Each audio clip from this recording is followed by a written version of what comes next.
Hello achiever, how are you all are fit and fine. मैं हूं प्रभात कुमार बेहरा, तुम्हारा chemistry teacher.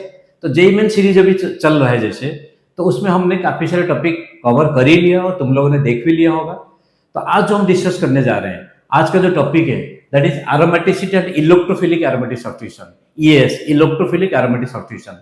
और इस टॉपिक से टोटल 5 क्वेश्चन आए हैं। और ऐसे तो देखा जाए इलेक्ट्रोफिलिक एरोमेटिक सब्स्टिट्यूशन हर कोई चैप्टर के एंड में एक टॉपिक होता है इलेक्ट्रोफिलिक एरोमेटिक सब्स्टिट्यूशन। और आज जो हम ले रहे हैं बेसिकली इलेक्ट्रोफिलिक एरोमेटिक सब्स्टिट्यूशन के 5 क्वेश्चन है, और उन्हीं 5 क्वेश्चन को डिटेल सॉल्यूशन के साथ तुम लोगों के सामने अभी डिस्कस करने जा रहे हैं। चलो अभी देखते हैं फर्स्ट क्वेश्चन। तो फर्स्ट क्वेश्चन क्या है, देखो ये स्टेटमेंट बेस है। और जैसे पता है इस बार तो स्टेटमेंट बेस क्वेश्चन भर भर के आया था जेई मेन में। तो स्टेटमेंट 1 और statement 2, benzene is nitrated to give nitrobenzene, बिल्कुल सही है। बेंजीन में नाइट्रेशन अगर करोगे in the presence of concentrated HNO3 and H2SO4, so nitrobenzene बनेगा। Which one for the treatment with this acyl halide, acyl chloride and AlCl3, that is a Lewis acid catalyst। तो AlCl3 के presence में इसमें जो electrophile बनेगा that is acyl carbocation, acyl carbocation और nitrobenzene में। तो नाइट्रोबेंजीन जो है दैट इज रिंग डीएक्टिवेटिंग। क्यों डीएक्टिवेटिंग? क्योंकि नाइट्रो ग्रुप है that is strong minus R, nitro group है that is strong minus R. तो जो फ्रीडल-क्राफ्ट रिएक्शन होता है, चाहे अल्काइलेशन हो या एसाइलेशन हो, इसमें जो इलेक्ट्रोफाइल होते हैं R plus and R CO plus, alkyl carbocation and acyl carbocation, दोनों alkyl as well as acyl both are weak electrophiles, mild electrophiles. तो माइल्ड इलेक्ट्रोफाइल मीन्स जैसे होता है ना कि इनका पावर अगर कम है तो वो कहां पर अटैक करेंगे, जहां पर नेगेटिव चार्ज है या नेगेटिव चार्ज का प्रोबेबिलिटी है। और यहां पे अगर देखोगे ये NO2 की वजह से रिंग में पॉजिटिव चार्ज होगा। तो फ्रीडल-क्राफ्ट रिएक्शन कोई भी रिंग डीएक्टिवेटिंग ग्रुप के प्रेजेंस में होता ही नहीं है। तो इसका मतलब आगे क्या दिया है, विल गिव दिस कंपाउंड, ये हो गया गलत। आगे रिएक्शन नाइट्रोबेंजीन के आगे रिएक्शन होगा ही नहीं। तो स्टेटमेंट 2, NO2 ग्रुप इज मेटाडाइटिंग, बिल्कुल सही है। एंड डीएक्टिवेटिंग ग्रुप, बिल्कुल सही है, deactivating towards electrophilic aromatic substitution, ये बिल्कुल स्टेटमेंट 2 सही है। तो statement 1 is incorrect but statement 2 is correct. ये हो गया फर्स्ट क्वेश्चन। अब चलो second question, consider the following compounds. Okay, तो जो कंपाउंड दिया है chlorobenzene, nitrobenzene and anisole. Chlorobenzene ये क्या है, Cl group minus I as well as plus R, ये हो गया माइनस आर, ये हो गया प्लस आर, ठीक है। अच्छा, तो जैसे पता है जो NO2 ग्रुप है that is minus R, that is highly ring deactivating. OCH3 plus R that is highly ring activating. और इसमें माइनस आई भी होता है, OCH3 माइनस आई भी होता है, but plus R is dominating. But halogen के केस में minus I is dominating over plus R. Halogen के केस में minus I is dominating over plus are.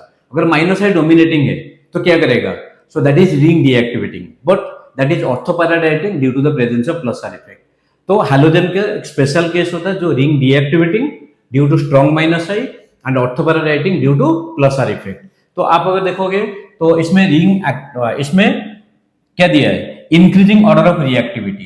तो इंक्रीजिंग ऑर्डर ऑफ रिएक्टिविटी में सबसे पहले तो C आ जाएगा, उसके बाद A आ जाएगा, उसके बाद B, ठीक है, CAB। So option 2 that is the correct answer. अब चलो थर्ड क्वेश्चन। तो इसमें देखो ये हो गया anhydrous AlCl3, anhydrous AlCl3 Lewis acid catalyst, और ये क्लोरीन मतलब यहाँ पे प्लस चार्ज बनेगा। तो इसमें जो प्रोडक्ट होगा, तो ध्यान से देखो इसमें जो प्रोडक्ट होगा, सो ये C double bond O CH2 then CH2 C double bond O CH3, ये हो गया प्रोडक्ट P, ठीक है, ये हो गया प्रोडक्ट P।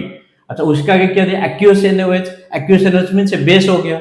तो बेस के प्रेजेंस में यहाँ पे क्या होगा, OH minus will pick the H plus ion, ये बन जाएगा क्या, CH2 माइनस, ठीक है। तो CH2 माइनस बन जाएगा, ये देखो CH2 माइनस।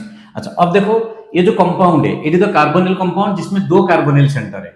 तो 2 कार्बोनिल सेंटर जो प्रेजेंट है, ध्यान से सुनो, 2 कार्बोनिल सेंटर प्रेजेंट है, और इसमें क्या कंपाउंड बनेगा, इसमें एल्डोल साइक्लाइजेशन और इंट्रामोलिकुलर एल्डोल कंडेंसेशन। लेकिन उसमें एक और कंडीशन है, क्या कंडीशन है, जो रिंग बनेगा रिंग का साइज मिनिमम 5 होना चाहिए। तो अगर ये यहाँ पे अटैक कर रहा है, ध्यान से देखो, ये अगर अटैक कर रहा है तो रिंग साइज कितना होगा, 1 2 3 4 5, बिल्कुल सही है, 5 मेंबर रिंग होगा। तो आगे जो देखो प्रोडक्ट क्या बनेगा, प्रोडक्ट होगा ये हो गया, ठीक। आगे 5 मेंबर, ये हो गया 5 मेंबर रिंग।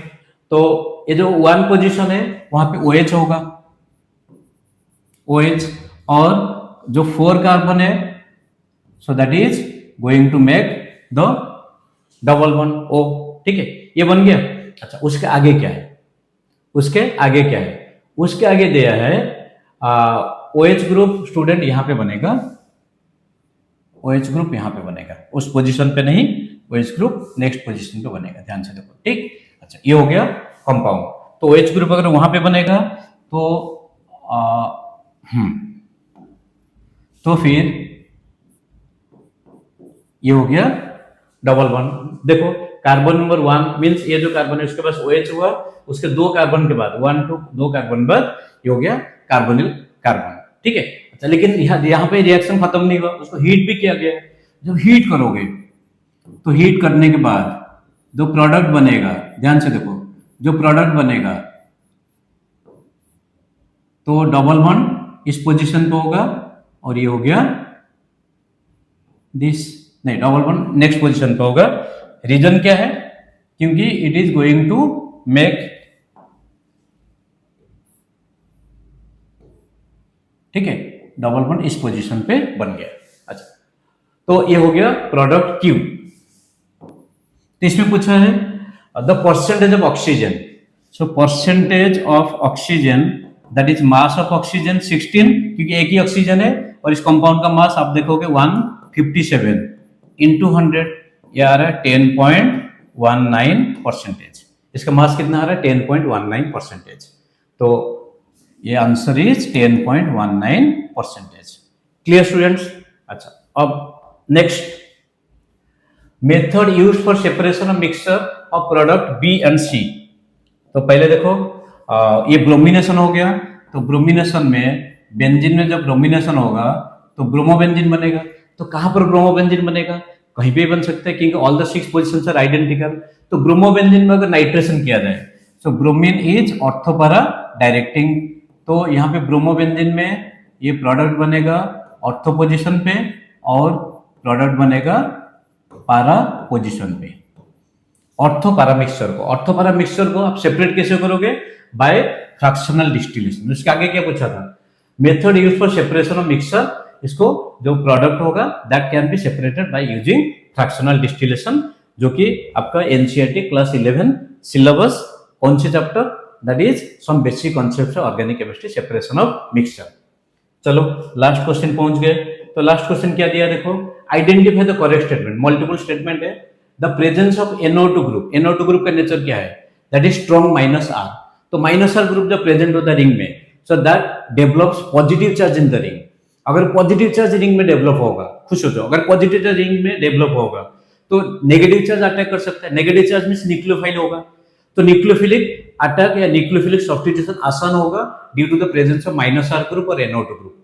वहीं पे जो +R ग्रुप के प्रेजेंस में होगा तो वहां पे न्यूक्लियोफिलिक अटैक स्लो हो जाएगा और इलेक्ट्रोफिलिक अटैक फास्टर होगा। तो +R group activates the ring towards electrophilic attack and -R group deactivates the ring towards electrophilic attack. वहीं पे -R group activates the ring towards nucleophilic attack. तो यहाँ पे देखो activate the ring towards electrophilic substitution नहीं हो गया, गलत।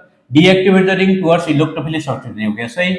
Activate the ring towards nucleophilic substitution, सही। और deactivate the ring towards the nucleophilic substitution हो गया, गलत। तो ऑप्शन क्या आ गया, B and C। Okay students, B and C ये दोनों ऑप्शन सही है। तो इससे तो 5 ही क्वेश्चन थे, बट न्यूक्लियोफिलिक सब्स्टिट्यूशन और इलेक्ट्रोफिलिक सब्स्टिट्यूशन अगर देखा जाए आपका एनसीईआरटी में हर कोई चैप्टर का, क्लास 12 सिलेबस हर कोई चैप्टर का लास्ट में टॉपिक होगा इलेक्ट्रोफिलिक एरोमेटिक सब्स्टिट्यूशन, चाहे आप हलो अल्केन हलो एरिन हो, अल्कोहल फिनोल ईथर हो, एल्डिहाइड कीटोन, कार्बोक्सिलिक एसिड हो, अमीनो, हर कोई चैप्टर में है। तो इसलिए एक इंपॉर्टेंट टॉपिक है। तो ये हर कोई चैप्टर में कुछ कुछ मिक्स करके क्वेश्चन दिया होगा, आगे हम डिस्कस करेंगे। तो students, thank you very much for watching Prabhat chemistry YouTube channel and this video, और keep watching and keep smiling.